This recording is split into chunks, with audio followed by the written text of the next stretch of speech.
إن الله يأمر بالعدل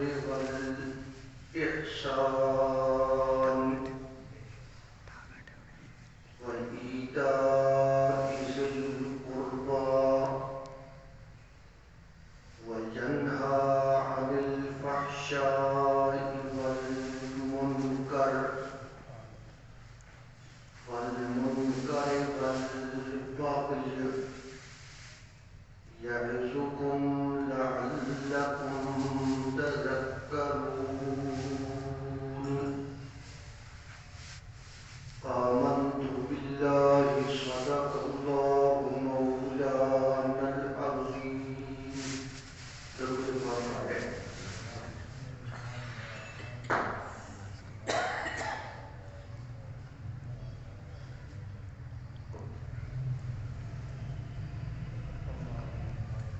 بحمد اللہ بفضل اللہ آپ حضرات کے سامنے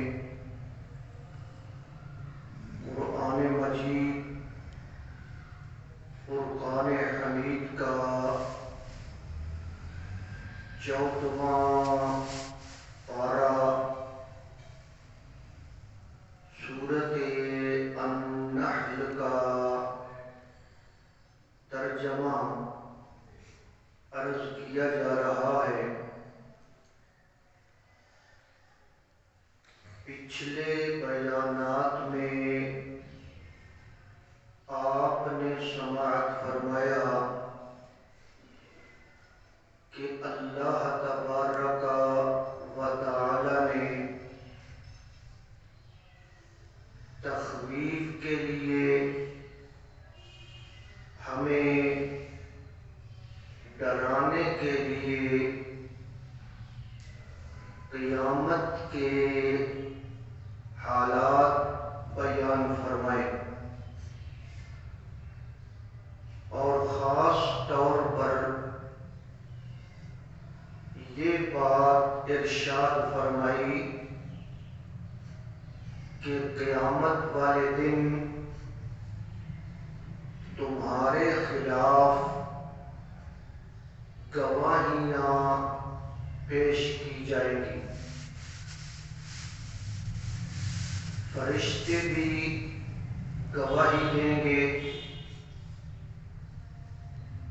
تمہارا نامہ اعمال بھی گواہی دے گا،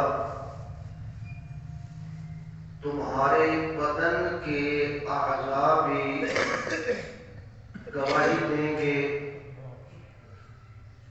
اور اسی طرح انبیاء کرام بھی گواہی دیں گے۔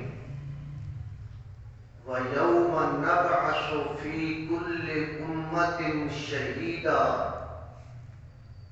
اللہ تبارک و تعالی فرماتے ہیں کہ اس دن ہر امت میں سے ایک گواہی دینے والا اسے سامنے لایا جائے گا،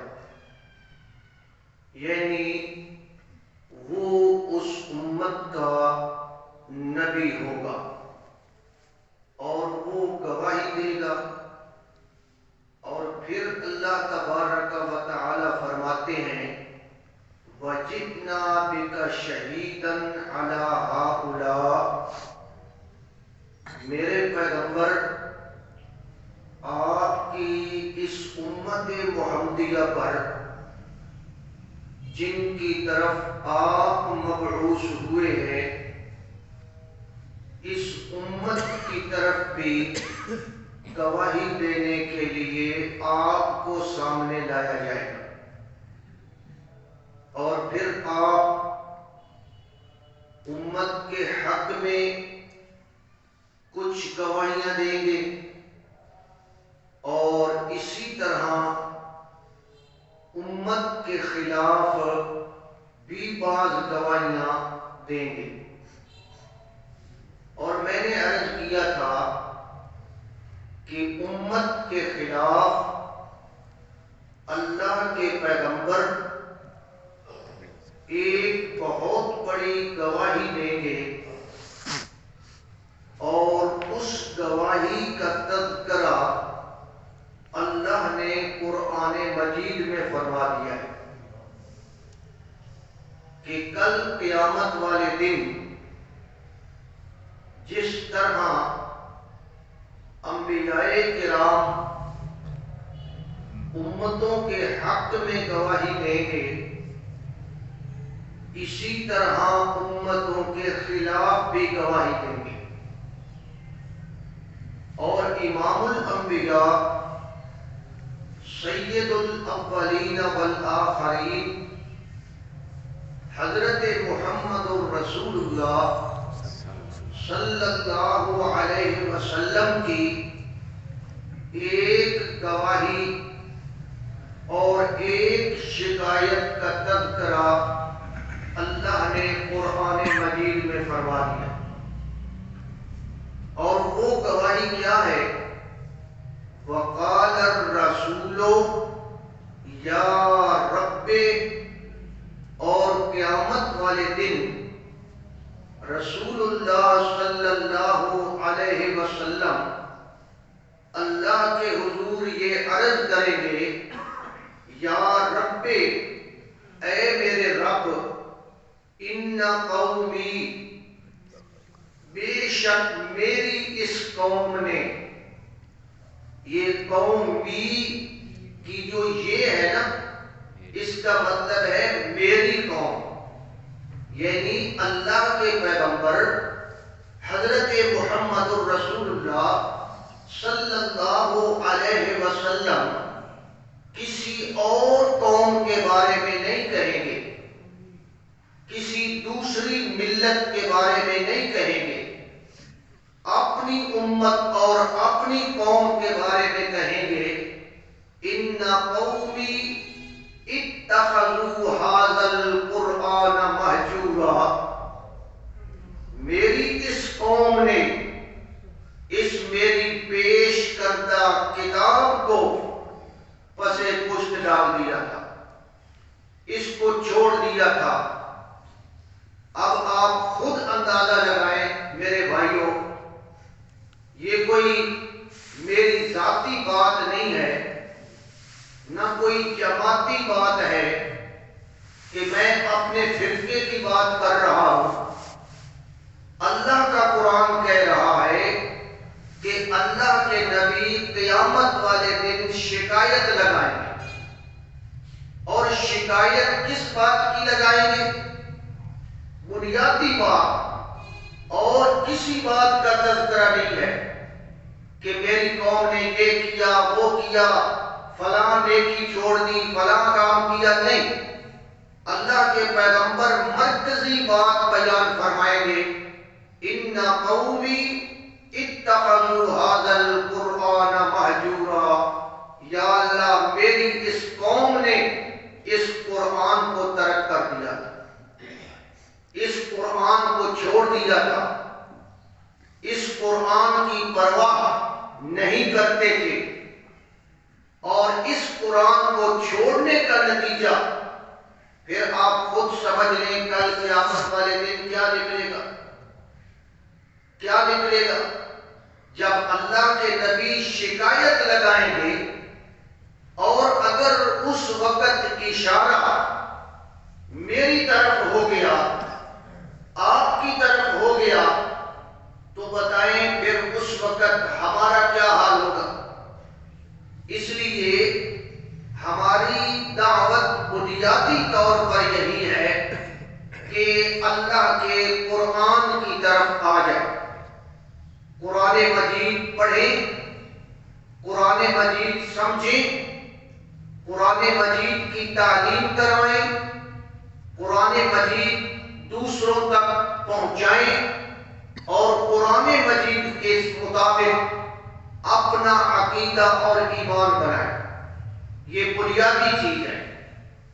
پھر ہمارے اوپر اعتراضات کی ایک بوچھاڑ ہو جاتی ہے کہ مولوی صاحب کہہ رہے ہیں قرآن قرآن قرآن، مولوی صاحب تو بھائی حدیث کے منکر ہیں، یہ تو حدیث کو نہیں مانتے.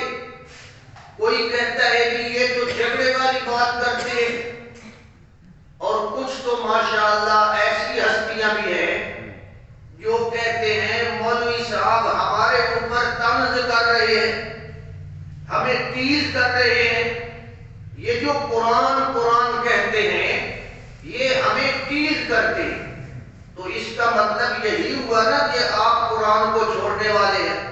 تو قرآن کو جو بھی چھوڑے گا، یہ بات نہیں کہ کسی خاص بندے کی بات ہے، جو بھی چھوڑے گا یہ قرآن مجید اس کو پھر چھوڑتا نہیں ہے. قرآن تو مولویوں کو بھی نہیں چھوڑتا. پھر مولویوں کی بات کی جائے تو پھر مولوی ناراض. وہ کہتے ہیں حکیم صاحب ہمیں کہہ رہے ہیں، ہمیں. عجیب صورتحال ہے. اپنے آپ کو ٹھیک نہیں کرنا، دوسرے پہ اعتراض کرنا ہے. ان الذين يكتمون ما انزلنا من البينات والهدى من بعد ما بيناه للناس في الكتاب. یہ مولویوں کی بات اللہ کا قرآن کر رہا ہے.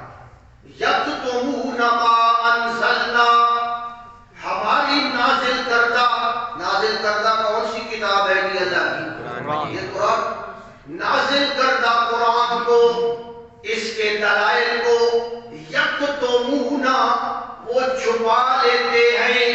کیا کرتے ہیں جی؟ چھپا لیتے ہیں. یا اللہ کیسے؟ اللہ فرماتے ہیں بیناہ للناس، جبکہ ہم نے بڑی وضاحت کے ساتھ قرآن بیان کیا ہے. اللہ نے جو قرآن بیان کیا ہے، جو مسئلے، اللہ میرا یہ نہیں کہتا کہ میں نے قرآن بھیج دیا. اللہ یہ بھی کہتا ہے بیناہ، ہم نے اس کو بڑی وضاحت کے ساتھ کھول کر بیان کر دیا. تو جب قرآن کھول کر بیان کرتا ہے تو مولوی کا کیا حق بنتا ہے؟ کھول کر بیان کرے یا گول کر کے بیان کرے؟ کھول کر. یہ تو بنیادی بات ہے. پورے قرآن میں آپ دیکھ لیں، قرآن کہتا ہے یہ کتاب مبین ہے. مبین کا معنی کیا ہے جی؟ واضح، بیان کرنے والی. فصلنا فصلت آیاتہ، اس کی آیتوں کی بڑی تفصیل کی گئی ہے. اس لیے میرے بھائی، قرآن کو جب بیان کیا جائے تو قرآن کے انداز میں بیان کیا جائے، قرآن کے انداز میں بیان ہونا چاہیے. تو اس لیے تو قرآن مجید جو ہے یہ تو سب کے بارے میں بات کرتا ہے. ما بیناہ للناس فی الکتاب، جو مسئلے چھپاتے ہیں اللہ فرماتے ہیں اولئک یلعنہم اللہ.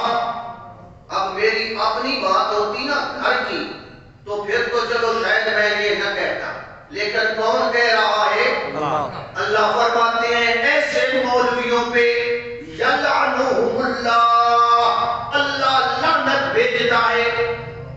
وَيَلْعَنُهُمُ اللَّاعِنُونَ، اور اللہ کی ساری مخلوق ان پہ لعنت بھیجتی ہے. تو یہ کتنی بڑی تہدید ہے اور کتنی بڑی دھمکی ہے ان لوگوں کے لیے کہ جنہیں اللہ نے قرآن کا علم دیا اور وہ قرآن کے علم کو چھپاتے ہیں. پھر اللہ نے وجہ بھی بیان فرمائی ہے کہ کیوں چھپاتے ہیں. لِيَشْتَرُوا بِهِ ثَمَنًا قَلِيلًا، تاکہ دنیا کا مال و متاع سمیٹ سکیں، دنیا کما سکیں، دنیا کی کمائی میں فرق نہ آئے.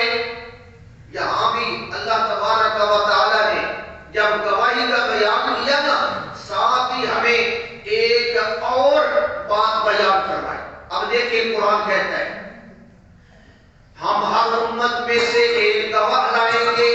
وَجِئْنَا بِكَ شَهِيدًا عَلَىٰ هَٰؤُلَاءِ، میرے پیغمبر ہم اس امت کے اوپر آپ کو گواہ بنائیں گے. اتنی بات ہو گئی. آگے اللہ تبارک و تعالی نے کس کا ذکر کیا؟ فرمایا وَنَزَّلْنَا عَلَيْكَ الْكِتَابَ، ہم نے آپ کے اوپر یہ کتاب ادھر گواہی کا ذکر ہے اور ساتھ ہی اللہ کہتا ہے یہ کتاب، اللہ یہ اشارہ دینا چاہتا ہے کہ اگر قیامت والے دن پیغمبر کی گواہی سے تم بچنا چاہتے ہو، تمہاری مخالفت میں جو گواہی آئے گی اگر اس گواہی سے بچنا چاہتے ہو، وَنَزَّلْنَا عَلَيْكَ الْكِتَابَ، اس کتاب کے پیچھے چلنا شروع کر۔ یہ کتاب تمہارے پاس آ چکی ہے، نازل ہو چکی ہے، آ چکی ہے، اس کتاب کو سمجھو، اس کے مطابق اپنا عقیدہ بناؤ، کل قیامت والے دن مخالف گواہی سے اللہ تمہیں محفوظ رکھے گا۔ اور اگر اس کے مطابق اپنا ایمان اور عقیدہ نہیں بناؤ گے تو پھر تو گواہی ہوگی۔ وَنَزَّلْنَا عَلَيْكَ الْكِتَابَ تِبْيَانًا، پھر آگے تِبْيَانًا، ہم نے آپ کے اوپر یہ کتاب نازل کی ہے، تِبْيَانًا، وضاحت ہے اس کتاب کے اندر، گول گول ہے یا وضاحت ہے؟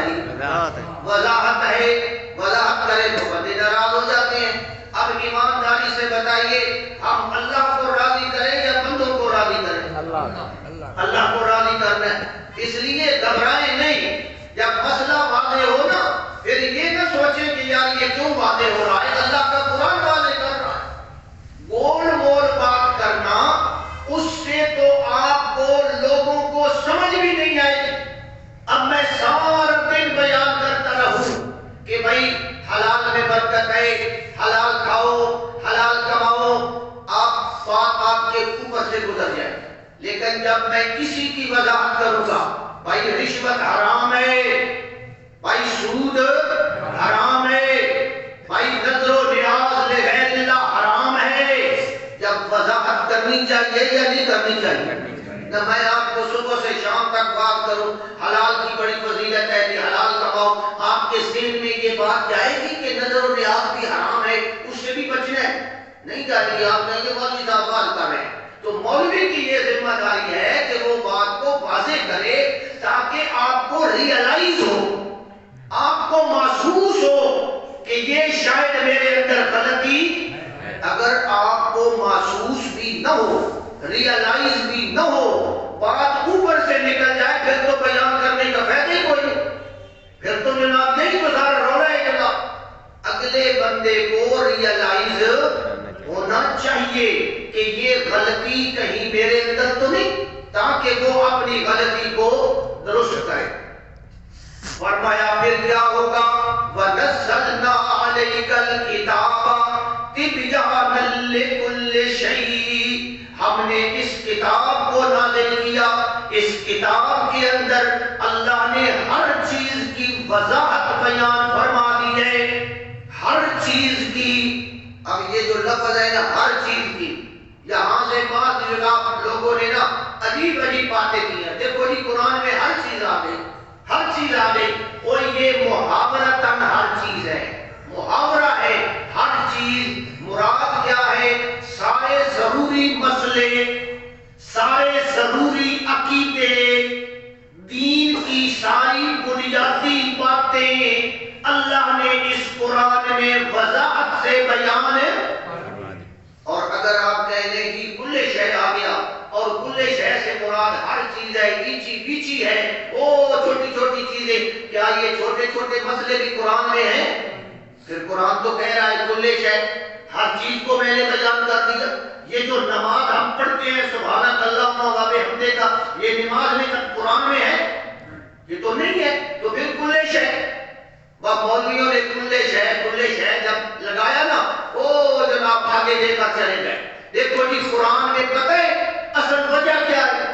اصل وجہ یہ ہے کہ مولوی نے غلط عقیدہ بنایا، غلط عقیدہ یہ بنایا کہ نبیوں ولیوں کو ہر چیز کا علم ہوتا ہے، وہ غیب جانتے ہیں، وہ سب کچھ جانتے ہیں۔ جب یہ عقیدہ بنایا نا، پھر دلائل تلاش کیے، دلائل تلاش کرنے پہ ان کو مل گیا کل شے۔ انہوں نے کہا دیکھو جی قرآن میں ہر شے ہے، اور اللہ کے نبی قرآن جانتے تھے، اور جب قرآن جانتے تھے تو اس کا مطلب ہے عالم الغیب بھی۔ ان انا للہ و انا الیہ، یہی تو ہوتی ہے نا تحریف معنوی، اس کو کیا کہتے ہیں؟ قرآن کے اندر تحریف کرنا۔ یہودی تحریف کرتے تھے، تحریف لفظی بھی اور معنوی بھی، وہ اپنی کتاب کے اندر چینجنگ کرتے تھے، تبدیلی کرتے تھے، اور اللہ تعالیٰ قرآن مجید میں فرماتے ہیں فَوَيْلٌ لَهُم مِّمَّا كَتَبَتْ أَيْدِيهِمْ وَوَيْلٌ لَهُم مِّمَّا يَكْسِبُونَ۔ اپنے ہاتھوں سے قرآن مجید نہ اپنی کتاب کے اندر لکھتے ہیں، اپنے ہاتھ سے لکھتے ہیں، پھر جاہل لوگوں کو کیا کہتے ہیں؟ دیکھو جی قرآن میں یہ چیز موجود ہے۔ کیا چیز ہے جی؟ قرآن میں موجود ہے، میں تجھے قرآن سے دکھاتا ہوں۔ ایک مولوی صاحب تھے، اسی طرح بات ہوئی، انہوں نے کہا جی میں آپ کو قرآن سے دکھاتا ہوں، قرآن لے آؤ۔ اب جناب جب قرآن آیا تو اس نے قرآن کا یہ جو حاشیہ ہے، یہ جو سائٹ پہ لکھا ہوتا ہے، اس کو پڑھنا شروع کر دیا، اور جب وہ کہا دیکھو جی میں قرآن کے اندر سے نہیں پڑھ رہا، اس کا مطلب ہے قرآن سے نہ، ایمانداری سے بتائیے یہ حاشیہ قرآن ہے؟ یہ تو تفسیر ہے، میرے تیرے جیسے مولوی نے لکھی ہے۔ قرآن کی اصل جو نص ہے، نص جو قرآن کا یہ عبارت ہے، یہ اس عبارت سے دکھانا چاہیے، بس مولویوں کی باتیں ہیں، اور یہ میں آپ کو اس لیے بتاتا ہوں تاکہ آپ کو مولویوں کے جو فراڈ ہے نا، تھوڑا بہت آپ کو علم ہو۔ یہی کلے شہ والا فراڈ جو ہے، اگر آپ کے سامنے پیش کیا جائے آپ پریشان ہو جائیں، یار یہ تو بڑی بات ہے، کلے شہ قرآن کہہ رہا ہے، نہیں، کلے شہ سے مراد ہر وہ چیز جو بنیادی چیز ہے، جو دین کے اصول ہیں، جو بنیادی اعتقادات ہیں، وہ سارے اللہ نے قرآن میں بیان فرما دیے۔ تبیانا لکل شیء وہدی ورحمہ، اور اس قرآن کے اندر ہدایت بھی ہے، ہدایت ملے گی تو کہاں سے ملے گی؟ جب قرآن پہ عمل کرو گے، جب قرآن کے مطابق اپنا عقیدہ اور ایمان بناؤ گے، فرمایا وَرَحْمَةً، پھر اوپر سے میری رحمت اترے گی، جب رحمت اترے گی وَبُشْرَى لِلْمُسْلِمِينَ، پھر اس کے مطابق عمل کرنے والوں پر اللہ کی طرف سے بشارت نازل ہوگی۔ تو یہ قرآن مجید کا تذکرہ اللہ نے اس لیے فرمایا کہ کل قیامت والے دن گواہی ہونی ہے، خبردار قرآن کو مضبوطی سے تھامے رکھنا، ایسا نہ ہو کہ گواہی تمہارے خلاف ہو جائے۔ اور جب قرآن کو مضبوطی سے تھامیں گے، تقریباً سارے بنیادی مسئلے اس کے اندر آ گئے، سارے مسئلے آ گئے۔ اس لیے موٹی سی بات کی جاتی ہے، اب میں ایک بات کروں یہ بھی مانو، یہ بھی مانو، یہ بھی مانو، لمبی بات ہے نا، موٹی بات مختصر، بھائی قرآن مجید پر عمل کرو تو سارے مسائل کیا آ گئے جی؟ اندر آ گئے۔ اچھا جی، قرآن مجید کے اندر ایسی جامعیت ہے، یعنی قرآن ایک جامع کتاب ہے۔ جامع کس کو کہتے ہیں؟ یہ میری عادت ہے، میں آپ کو یہ نا کوئی لچھے دار تقریر نہیں کرتا، میں آپ کو سمجھانا چاہتا ہوں کہ آپ کو بات سمجھ آئے۔ آپ سنتے ہیں جامع مسجد، یہ مسجد جامع مسجد ہے، یہ جناب مدرسہ جامع ہے، اور یہ جناب جامع کتاب ہے۔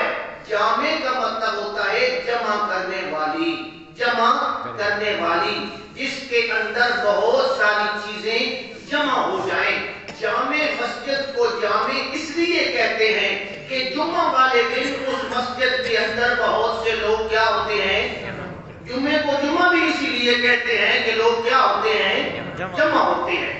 تو یہ جامع آیات ہے قرآن مجید کے اندر، یعنی آیت ایک ہے اور اس کا معنی اور مفہوم بہت سارا ہے۔ اللہ نے سمیٹ دی بہت سی باتیں ایک آیت میں، جیسے یہ آیت آ رہی ہے ان اللہ یأمر بالعدل والاحسان، یہ ایک آیت ہے، اور اس ایک آیت کے اندر اللہ نے 6 چیزیں بیان کی ہیں۔ کتنی چیزیں؟ 6 چیزیں بیان کی ہیں، اور اگر ان 6 چیزوں پہ غور کیا جائے تو اللہ نے اسلام کا عالمی پروگرام اس ایک آیت میں بیان کر دیا ہے۔ عالمی پروگرام، اسلام کا عالمی پروگرام، اسلام کا معاشرتی نظام اللہ نے اس آیت کے اندر بیان کر دیا۔ آیت کیا ہے جی؟ صرف ایک ہے، اتنی بڑی جامع آیت اور اتنا بڑا اس کے اندر مفہوم۔ نبی پاک صلی اللہ علیہ وسلم کے دور میں ایسے واقعات بھی ملتے ہیں کہ بعض کفار آئے، انہوں نے نبی پاک صلی اللہ علیہ وسلم سے کہا جی ہمیں سنائیں آپ کی کیا دعوت ہے، کوئی ہمیں بات بتائیں، سنائیں ہمیں آپ کیا کہنا چاہتے ہیں۔ تو اللہ کے نبی نے یہی آیت پڑھی، ان اللہ یأمر بالعدل والاحسان، اللہ تمہیں عدل کا، احسان کا، ایتاء ذی القربى، صلہ رحمی کا حکم دیتا ہے۔ یہ آیت پڑھی، ان لوگوں نے کہا اتنی جامع بات تو ہم نے سنی نہیں، اور اسی آیت کو سن کر انہوں نے ایمان قبول کر لیا۔ ضد نہ ہونا تو اللہ کے فضل سے ایمان قبول کرنے میں کوئی دقت، ہاں جب ضد آ جاتی ہے تو پھر دقتیں بنتی ہیں۔ یہودی تھے، حضرت عثمان ابن مظعون کا واقعہ ہے کہ انہوں نے یہی آیت سنی اور فوری طور پہ اسلام قبول کر لیا۔ ان اللہ یأمر بالعدل والاحسان، اس میں چھ چیزوں کا بیان ہے اس آیت میں۔ کتنی چیزوں کا؟ 6 چیزوں کا، اور 3 ہے کرنے والی اور 3 ہے رکنے والی۔ 3 اللہ نے حکم دیے ہیں، 3 چیزوں سے اللہ نے منع کیا ہے، تو کل کتنی چیزیں ہو گئی؟ 6۔ اتنی جامع آیت ہے۔ اسی لیے حضرت عمر ابن عبدالعزیز رحمہ اللہ کے دور میں اس آیت کو مسجد میں جب خطبہ دیا جاتا ہے نا، یہ جمعے کا خطبہ، تو اس آیت کو خطبے کے اندر شامل کیا گیا کہ اس سے بڑی جامع آیت قرآن میں اور کوئی نہیں، اس میں سارا پروگرام آیا۔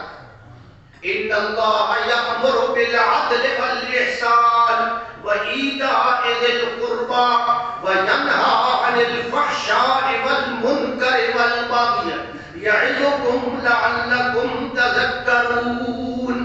ایک بزرگ ہوئے ہیں مولانا عبید اللہ صدیق رحمۃ اللہ تعالی، وہ جلا وطن بھی رہے، بڑے بڑے ملکوں کے اندر جاتے رہے، وہ ترکی گئے، تو ترکی کے اندر جتنے سال تک رہے قرآن کا درس دیتے رہے، آخر کار بادشاہ کے پاس پہنچے۔ پتہ نہیں اس زمانے میں وہ کون سا بادشاہ تھا، مصطفیٰ کمال پاشا یا کون تھا، بہرحال اس سے ملے اور اس کو کہا کہ میرے پاس ملک چلانے کا ایک جامع پروگرام ہے، میرے پاس ایک جامع پروگرام ہے، اگر آپ چاہیں تو میں وہ آپ کو پیش کرتا ہوں، آپ اس کے مطابق ملک چلائیں، انشاءاللہ تعالیٰ ملک ترقی کرے گا۔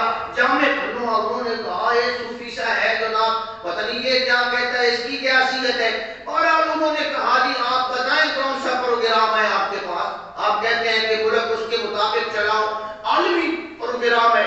تو حضرت نے قرآن مجید کی یہی آیت پڑھ دی، ان اللہ یأمر بالعدل والاحسان۔ میں کہتا ہوں اگلی باتیں تو بعد میں رہی، اگر صرف عدل پہ عمل کر لیا جائے، کس پہ جی؟ عدل پہ عمل کر لیا جائے، کتنا نظام درست ہو سکتا ہے جی۔ ہمارے گھر سے لے کر ہمارے ایوانوں تک سارا نظام جو خراب نظر آ رہا ہے وہ اسی لیے کہ ہمارے اندر عدل نہیں ہے۔ عدل، ان اللہ یأمر بالعدل، عدل کس کو کہتے ہیں یہ بھی سمجھ لیں۔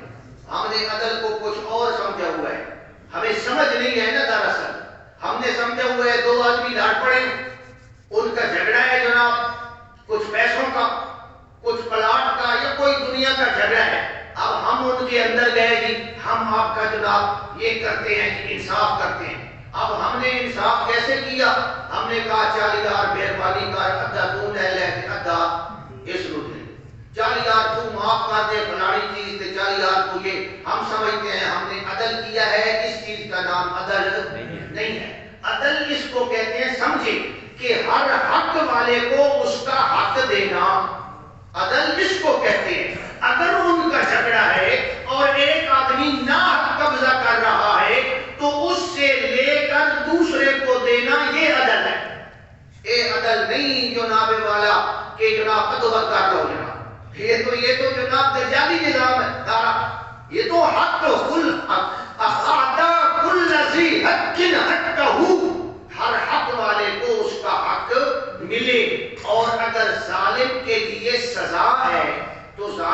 سزا دینی چاہیے یا نہیں دینی چاہیے؟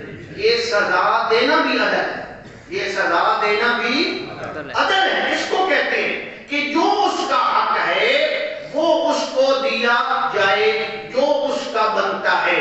اگر مال و دولت بنتا ہے وہ اس کو دیا جائے، اگر سزا بنتی ہے تو پھر اس کو سزا بھی ملنی چاہیے۔ یہ ہے عدل بنیادی طور پر۔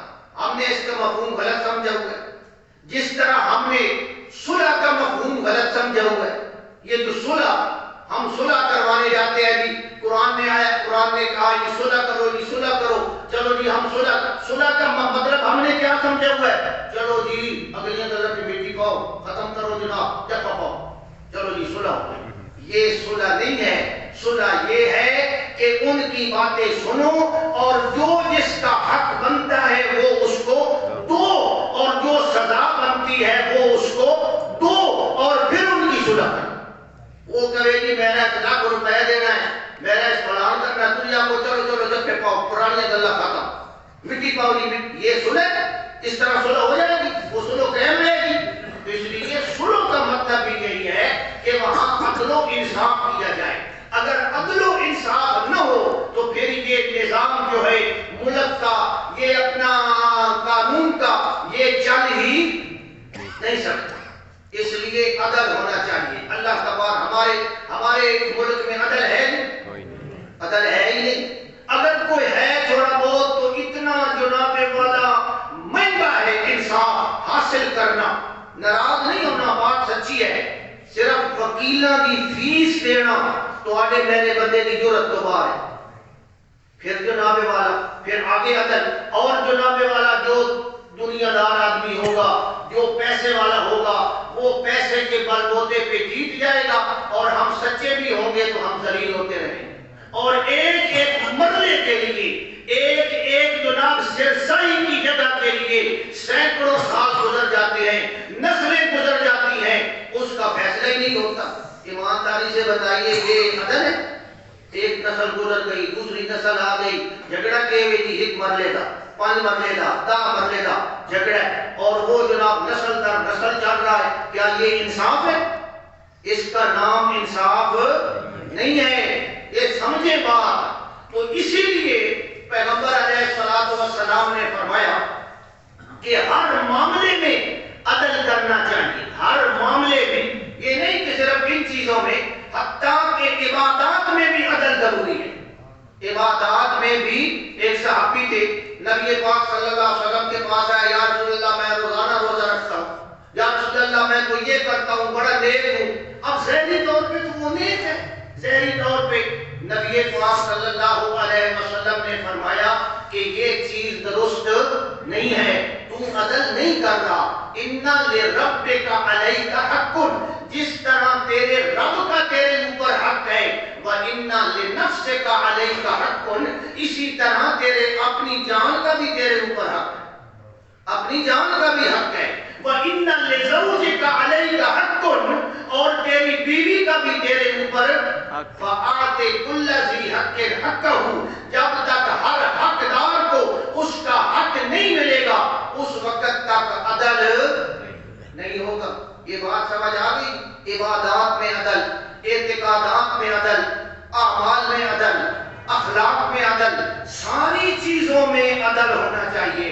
اعدلوا هو اقرب للتقوى، عدل کرو یہ تقوی کے قریب ہے۔ اسی لیے تو جب نبی پاک صلی اللہ علیہ وسلم نے قیامت کا منظر بیان فرمایا نا، قیامت کا، کہ قیامت بڑی سخت ہوگی، حالات بڑے سخت ہوں گے، سورج سوا دینے پہ آ جائے گا، گرمی ہوگی، پسینہ ہوگا، کسی کا پسینہ ٹخنوں تک، کسی کا گھٹنوں تک، کسی کا کمر تک، اور کسی کا اللہ کے نبی نے فرمایا من تلجمہ الجاما من العرق، کسی کا پسینہ یہاں تک ہوگا، ایسے وہ منہ اوپر کر کے کھڑا ہوتا، پسینہ یہاں تک ہے، سانس لینا ہی مشکل ہے۔ تو کتنا بڑا سخت ٹائم ہے، پھر گرمی، پھر گھبراہٹ، پھر رب کے سامنے پیشی۔ پیشی کس کے سامنے؟ پیشی تا ایتھے جناب تہاڈی میری ہووے نا تھانے دار کے سامنے، اے سی ڈی سی کے سامنے، تے بالکل جناب والا سدے سنجیدہ ہوئے نا یا نہیں؟ بالکل بڑی جواب دوسری پیشی آئی، بڑی فکر ہوتی ہے کیا بنے گا، تو رب کے سامنے پیشی، اندازہ لگائیں نا، یوم یقوم الناس لرب العالمین، اس دن پیشی کس کے سامنے ہوگی؟ حضور نے سارا تذکرہ کیا، 1000 سال کا، 50,000 سال کا وہ دن ہوگا، یہ صورت ہوگی، یہ صورت ہوگی، اور پھر فرمایا اس دن بعض بندوں کے اوپر اللہ کا خاص کرم ہوگا، اللہ کا خاص کرم ہوگا، اور فرمایا سبعۃ یظلھم اللہ تعالی فی ظلہ یوم لا ظل الا ظلہ، 7 قسم کے بندے وہ ہوں گے، 7 بندے مراد نہیں، بس 7 بندے گنتی دینا، 7 قسم کے بندے، اب پتہ نہیں وہ کتنے ہوں گے، 1000 ہوں گے، 10,000 ہوں گے، لاکھ ہوں گے، کتنے ہوں گے؟ فرمایا 7 قسم کے بندے وہ ہوں گے جنہیں اس دن اللہ اپنے عرش کے سائے کے نیچے جگہ دے گا۔ اب اس دن اگر سایہ مل جائے تو کتنی بڑی سعادت ہے، پھر سایہ بھی اللہ کے عرش کا، اور جس کو اللہ کے عرش کا سایہ مل جائے کیا خیال ہے اللہ پاک نے اسے جناب دھکا دے دے گا؟ نہیں، پھر تو وہ تو رحمت میں آ گیا، وہ تو آ گیا رحمت کے اندر۔ فرمایا سبعۃ یظلھم اللہ تعالی یوم لا ظل الا ظلہ، جس دن اس سائے کے علاوہ اور کوئی سایہ نہیں ہوگا، اللہ کی رحمت کے سائے کے نیچے 7 قسم کے بندے ہوں گے۔ صحابہ نے پوچھا یا رسول اللہ وہ کون ہوں گے، ذرا تشریف فرمائیں، ذرا تشریف فرمائیں۔ نبی پاک نے گنے اور گنتے ہوئے سب سے پہلے جس بندے کا ذکر کیا فرمایا امام عادل، امام عادل، عدل کرنے والا بادشاہ۔ امام کا مطلب وہ نہیں ہے جو شیعوں والا ہے، امام تو عام لفظ ہے، رہنما، مقتدا، لیڈر، اس کو بولتے ہیں۔ امام عادل، جو تمہارا عدل کرنے والا بادشاہ ہوگا، اللہ کل قیامت والے دن اسے اپنے عرش کے سائے کے نیچے جگہ دے گا۔ اب بتائیں عدل کرنا یہ کتنی بڑی اونچی بات ہے، کتنی بڑی نیکی ہے۔ جہاں دوسروں کو بیان کیا، سب سے پہلے کس کا ذکر کیا؟ میں نے ایک کتاب میں واقعہ پڑھا ہے، پتہ نہیں بارک اللہ بہتر جانتا ہے، میں آپ کو سنا دیتا ہوں، اس لیے بتا رہا ہوں کہ پتہ نہیں ٹھیک ہے یا غلط ہے، لیکن واقعے ہوتے ہیں 2 قسم کے، پھر سمجھیں۔ کچھ ایسے واقعے ہوتے ہیں جو غلط ہوتے ہیں، تسلی بخش نہیں ہوتے، لیکن زد پڑتی ہے عقیدے پہ، زد پڑتی ہے عقیدے پہ، اور قرآن و حدیث سے جو عقیدہ ثابت ہے اس کی زد پڑتی ہے۔ ایسے واقعات سے بچنا ضروری ہے۔ اور کچھ ایسے ہیں کہ جناب زد تو نہیں پڑتی، ایسے ہی واقعات ہیں، چلو وہ سنا دو اور انہیں بتا دو کہ یا اللہ بہتر جانتا ہے۔ کہتے ہیں کہ کوئی بادشاہ تھا، اس نے جناب والا کہا کہ بھائی میں حج پہ جانا چاہتا ہوں۔ اب لوگوں نے کہا کہ بادشاہ سلامت آپ حج پہ چلے جائیں گے، ملک کا نظام کون چلائے گا، یہ ہوگا وہ ہوگا، آپ حج پہ نہ جائیں۔ خیر وہ نہ گیا، اگلے سال نہ گیا، اگلے سال، آخر کار فیصلہ یہ کیا کہ بادشاہ سلامت ایسا کرے آپ حج پہ نہ جائیں، آپ نہ کسی اپنا حاجی سے نا حج کا ثواب خرید لیں، حج کا ثواب، حالانکہ اس طرح ثواب ملتا شلتا کوئی نہیں، میں خرید لوں پر پیسے دے ہوتے پر حج من چلے، یہ تو بات ہی غلط ہے۔ بہرحال واقعہ ہے کہ بادشاہ سلامت کسی سے خریدیں، بادشاہ نے کہا اچھا یار پھر ایسے کرتے ہیں، پیسے میں دوں گا، ڈھونڈو۔ ایک بزرگ انہیں مل گیا جس نے 60 حج کیے ہوئے، کتنے حج؟ وہ خودے جناب دوالے ہو گئے، خودے اندے پیچھے ہو گئے، بادشاہ دے وزیر انہاں کے بزرگوں ایک حج لائٹ لینا ہے، جتنے پیسے منگو اسی دین کو تیار ہیں، بادشاہ سلامت انہوں حج دے دو۔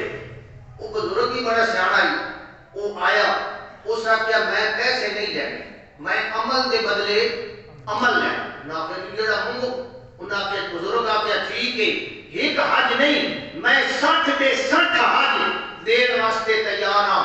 بادشاہ نے جدو انصاف کیتا ہے، اس انصاف والے عمل دا ثواب مل چلے۔ مطلب کیا ہے کہ انصاف کرنا، عدل کرنا یہ بہت بڑی قیمتی بات ہے، اور عدل کرنے سے امن پیدا ہوتا ہے، اور امن پیدا ہو جائے تو سارا نظام ٹھیک ہو جاتا ہے۔ ہاں جی، امام عادل، عدل کرنے اسے کل قیامت والے دن اپنے عرش کے سائے کے نیچے جگہ عطا فرمائے گا۔ آج ہمارے ہاں کیا ہے جی، غریب آدمی پھنس جائے نا، اس کو تو دو رگڑا دینا، اور بندہ ہوئے امیر، بندہ ہوئے چت کپڑیا، بندہ ہوئے سفید پوش، بندہ ہوئے معززین شہر، اے سارے جڑے نام رکھی ہوئے نا اصا تساں اے ذرا غور کرو، اے جی معززین شہر ہیں، پرلے درجے دا شرابی، زناکار، بدماش، اعلیٰ درجے دا وہ معززین شہر بنے۔ یہ قیامت کی نشانی نہیں تو اور کیا ہے؟ یہی تو قیامت کی نشانی ہے۔ نیک آدمی کی کوئی عزت نہیں، کوئی ویلیو نہیں، پیسے والا ہے، بدماشی والا ہے، اس کی عزت ہے۔ اکرم الرجل مخافۃ شرہ، میرے نبی نے فرمایا جب یہ حالات پیدا ہو جائے، بدماش لوگ، برے لوگ وہ معزز گنے جائیں، ان کی عزت کی جائے، سمجھ لو قیامت قریب آ چکی۔ آج یہ دور آ چکا ہے یا نہیں آ چکا؟ تو اس لیے یہ بات سمجھنی چاہیے کہ اصل جو متقی ہے وہ کون ہے جی؟ اکرمکم عند اللہ اتقاکم، جو متقی اور پرہیزگار ہوتا ہے۔ تو اگر حضور نے فرمایا، اگر پرانے دور میں نا بنی اسرائیل میں یہ ہوتا تھا کہ اگر کوئی چھوٹا آدمی جرم کرتا، دراصل وجہ یہ تھی نا کہ نبی پاک صلی اللہ علیہ وسلم کے دور میں ایک عورت نے چوری کی۔ اب کس نے چوری کی تھی؟ عورت نے۔ اور یہاں ہمارے معاشرے میں کیا ہے، وہ جی زنانی ہے، چھوڑو جی پر یہ بھی بے انصافی نے بھائی، زنانی ہے کہ چھوڑو جی پر آؤں، زنانی کو کیا آخر ہے نا، زنانی بھی سزا جو بنتی ہے وہ اسی کا نام تو عدل ہے۔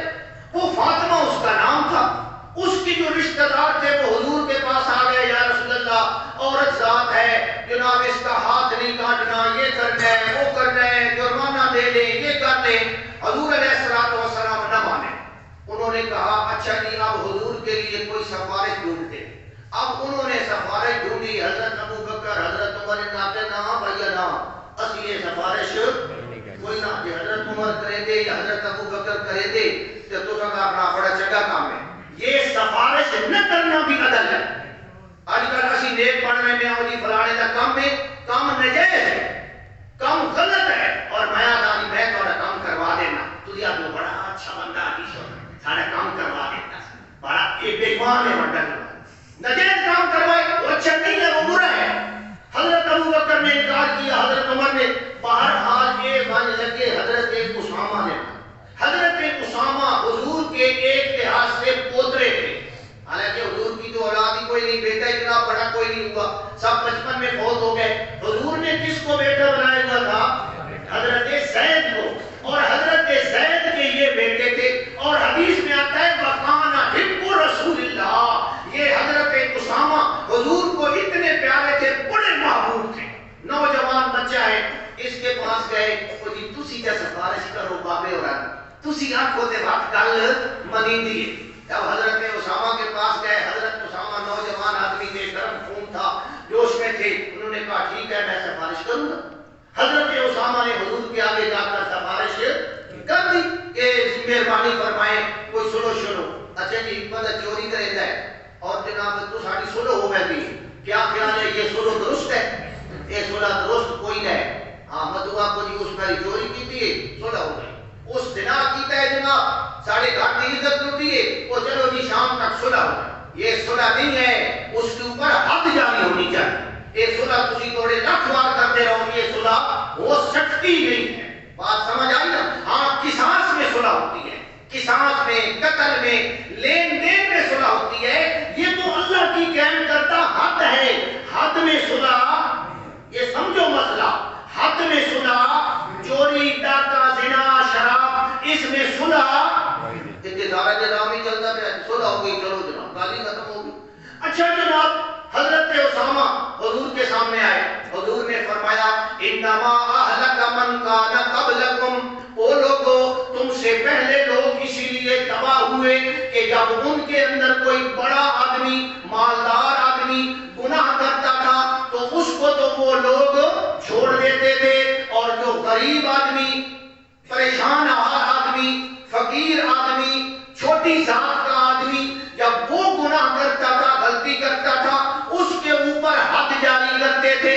حضور نے فرمایا اس سے واسطے وہ قوموں کے ہویاں تباہ، اور پھر فرمایا یہ تو اسلام ہے، والذی نفس محمد بیدہ، فرمایا مجھے اس ذات کی قسم ہے جس کے قبضے میں میری جان ہے، یہ تو بنو اسد قبیلے کی فاطمہ ہے، نام خدا بھی کیا ہی فاطمہ، یہ تو بنو اسد قبیلے کی فاطمہ ہے، لو ان فاطمہ بنت محمد سرقت لقطعت یدہا، آج اگر فاطمہ بنت محمد بھی چوری کرتی میں اس کا ہاتھ بھی کاٹ دیتا۔ بڑے ہون تسی ہاتھ کٹن دی گل کرو، سارے جناب دے ہوا تمہارے مگر پہ ویسن کے نہ پہ او پھر کچھ ہاتھ کٹن دی گل کرتا ہے بادشاہو، یہ تو جناب جاہلانہ سزائیں ہیں، یہ تو جنگلی سزائیں ہیں۔ قرآن کی میں نے کتاب میں لکھا ہے، قرآن کی سزا کو اگر کوئی وحشیانہ سزا کہتا ہے اس کا ایمان ختم ہو جاتا ہے اور اس کی بیوی بھی چھوٹ جاتی ہے۔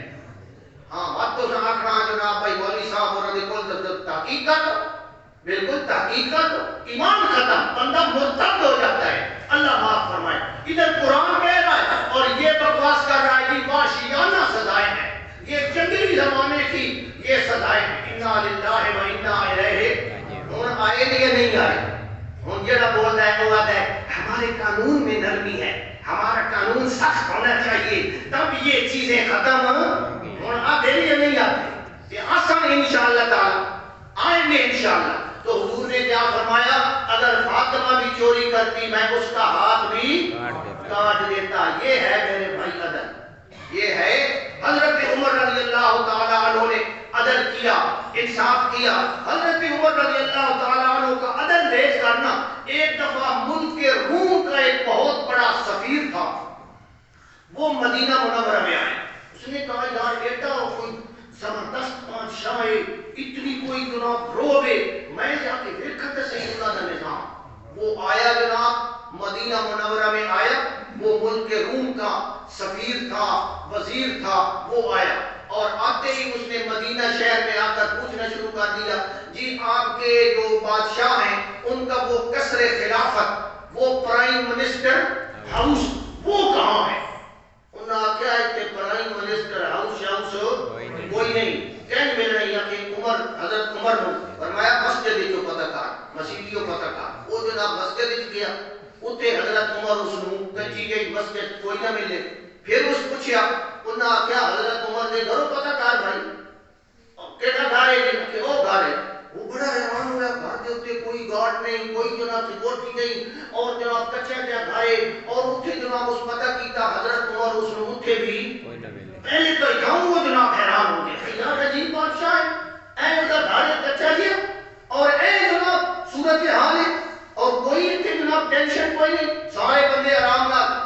وہ جناب پھر کسی نے اس کو بتایا کہ حضرت عمر تو بھائی ایس گلی بیٹھے اینج رہتے پیا، اینج رہتے پیا، وہ کیا بھائی اے چنگا مسئلہ ہے، نہ کوئی نہ قصر خلافت ہے، نہ کوئی نہ جناب لمبا چوڑا نظام ہے، اور اسی اتنے جلتے پے اپنے ملک وچ پے کے کہ راتی ساڑھے جا تک بھی ڈرتے بھی جناب بسترے دے اوتے، اتنی بڑا روب ہے۔ وہ جناب بڑا لگا گیا گلی چ گزرتا اگے کسی دسیا او سامنے جڑی کھجی ہے نا، کھجی او کھجی دے درخت تلے جڑا بندہ لمحہ پہ ہویا نا وہ حضرت عمر۔ یہ بندہ غور ہے وہاں کہ یہ ان کا بادشاہ ہے، یہ ان کا جناب والی حکومت ہے، بڑی عجیب بات ہے۔ بہرحال وہ بندہ گیا، وہ خود بیان کرتا ہے کہ صورتحال یہ تھی کہ حضرت عمر رضی اللہ تعالی عنہ نے کوڑا اپنے پاس رکھا ہوا تھا، کوڑا وہ جو چھوٹی ہوتی ہے کوڑا وہ اپنے پاس رکھا ہوا تھا، جوتیاں دونوں لا کے سر تلے رکھی ہوئی تے جناب حضرت عمر جناب ادھی چوک دھوپ تے ادھی چھاں تے گھوٹ ستے پے خراٹے لے رہے۔ وہ بندہ حیران بھائی یار اتنا بڑا اس بندے نو مطلب سکون ہے کہ سن تک جناب بڑے بڑے بیڈ روموں کی نیندر نہیں آتی اور ان میں سے نیندر آئی ہوئی ہے۔ وہ جناب والا کھڑا ہے اور جب تھوڑی جاری کوئی حرکت شرکت ہوئی نا حضرت عمر دی آنکھ کھلی، جہاں حضرت عمر دی آنکھ کھلی نا وہ بندہ کمر لگ گیا۔ بعض روایتاں میں تین بھی ہے وہ پیشاب بھی نیچے نکل گیا، چلو جی پیشاب نہ بھی نکلے بارہ لوگ کمر کمن آ گیا، اور کمن آ گیا حضرت عمر فرمایا کون ہے کہ میں ملک روم دا سفیر آیا۔ اس وقت وہ بندہ بھی بڑا سمجھدار ہے، وہ کوئی عام بندہ نہیں، بہت بڑا جناب سمجھدار آدمی تھا، زیرک۔ اس نے ایک جملہ بولا، اس نے جملہ بولا کہ عمر عدل تھا، تو نے معاشرے کے اندر عدل کیا فَأَمِنْتَ اس لیے تجھے امن مل گیا، فَنِمْتَ اس لیے تجھے یہاں کھجور کے درخت کے نیچے بھی نیند آ گئی۔ تو آدمی عدل کرے تو ملک میں امن ہوگا یا نہیں ہوگا؟ ملک میں عدل ہوگا، اپنا امن ہوگا۔ اس لیے امن کے لیے ضروری ہے کہ عدل کیا جائے، اور جو کسی کا حق بنتا ہے وہ اس کو دیا جائے۔ عدل دا پٹ کے وے جی ظلم، عدل دا پٹ کے وے ظلم۔ سب سے بڑا عدل کیا ہے؟ دسو، سب سے بڑا عدل اللہ کی توحید کو ماننا ہے۔ جو اللہ کی توحید کو نہیں مانتا، اللہ کا حق اللہ کو نہیں دیتا، وہ آدمی تو بہت بڑا ظالم ہے۔ اسی لیے قرآن کہتا ہے یا بنی لا تشرک باللہ ان الشرک لظلم عظیم۔ کائنات کے اندر سب سے بڑا عدل، سب سے بڑا انصاف وہ کیا ہے؟ وہ ہے اللہ کا حق اللہ کو دینا، اللہ کی توحید کو ماننا۔ اور سب سے بڑا ظلم کیا ہے؟ ان الشرک لظلم عظیم۔ سب سے بڑا ظلم یہ کیا ہے؟ نا انصافی، کسی کا حق مار کر کسی اور کو تیرا حق مارے میرا مارے، یہ بھی ظلم ہے۔ یہ رب کا حق مارے، یہ تو بہت بڑا ظلم ہے نا۔ اسی لیے جب یہ آیت نازل ہوئی نا، الذین آمنوا ولم یلبسوا ایمانہم بظلم، جو لوگ ایمان لائے پھر ایمان لانے کے بعد ظلم نہیں کیا، وہ کامیاب ہیں، وہ کامیاب۔ صحابہ حیران کہ یا رسول اللہ یہ تو بڑا مشکل آیت ہے، بڑی ڈاڈی آیت ہے۔ او بھائی کہیں ڈاڈی ہے؟ صحابہ نے عرض کیا ایونا لم یظلم نفسہ، اللہ کے پیغمبر ہم سے غلطی تو ہو ہی جاتی ہے، نہ صحابہ غلطیوں سے پاک تھے؟ صحابہ غلطیوں سے پاک نہیں تھے، غلطی ان سے بھی ہو جاتی تھی، لیکن اللہ فوری طور پر اپنے نبی کے ذریعے ان کی اصلاح کر دیتا تھا۔ اور غلطیوں سے پاک معصوم صرف کون ہے جی؟ انبیاء کرام ہوتے ہیں، اس کے علاوہ کوئی بھی معصوم۔ حضرت سیدنا صدیق اکبر رضی اللہ تعالی عنہ، ان کو ہم سارے صحابہ میں سے افضل مانتے ہیں، کیونکہ حضرت علی نے فرمایا افضل الامت بعد نبیہا ابو بکر، کہ اس امت میں سے نبی کے بعد سب سے زیادہ جس کا مقام ہے وہ کون ہے؟ حضرت ابو بکر۔ ہم حضرت ابو بکر کو بھی معصوم گناہوں سے پاک نہیں مانتے۔ معصوم کون ہوتے ہیں جی؟ صرف انبیاء کرام ہوتے ہیں۔ اس کے آگے آپ بڑے بڑے مسئلے ہیں، بڑی بڑی اختلافات ہیں، وہ چلیں تو بڑی لمبی بات ہے۔ بہرحال صحابہ کرام نے کہا یا رسول اللہ بندے کو غلطی تو ہو جاتی ہے، اور قرآن پہ آتا ہے کہ جیڑا جناب ایمان لیاوے تے ظلم وقت غلطی نہ کرے۔ حضور نے فرمایا تسی سمجھے نہیں مسئلہ، تسی گل سمجھے۔ اب قرآن کی تشریح کہاں سے آ رہی ہے جی؟ قرآن کی تشریح قرآن سے، قرآن کی تشریح قرآن سے۔ اللہ کے نبی نے فرمایا تسی گل سمجھے نہیں۔ صحابہ نے کہا کہ ہم تو غلطی کر جاتے ہیں، خدا نے تو بڑی کنڈیشن لگا دی ہے۔ حضور نے فرمایا اولم تسمعوا قول لقمان، کیا تم نے حضرت لقمان کی بات قرآن میں نہیں پڑھی؟ اب صحابہ کی توجہ ادھر گئی۔ حضور نے فرمایا، اللہ نے فرمایا نہیں حضرت لقمان کا ذکر کرتے ہوئے ان الشرک لظلم عظیم، کہ شرک بہت بڑا ظلم ہے۔ تو حضور نے فرمایا اے جڑی گل اللہ دا پہ نا الذین آمنوا ولم یلبسوا ایمانہم بظلم، جنہاں ایمان لے آندا اے ایمان لے آون تو بعد شرک نہ کیتا، وہ بندے کامیاب۔ اور ایمان لے آون تو بعد شرک ہو سکتا یا نہیں ہو سکتا؟ یا آپ کو کوئی جناب بیریئر لگا کھلوتا ہے؟ یہ نو مسئلہ ہے۔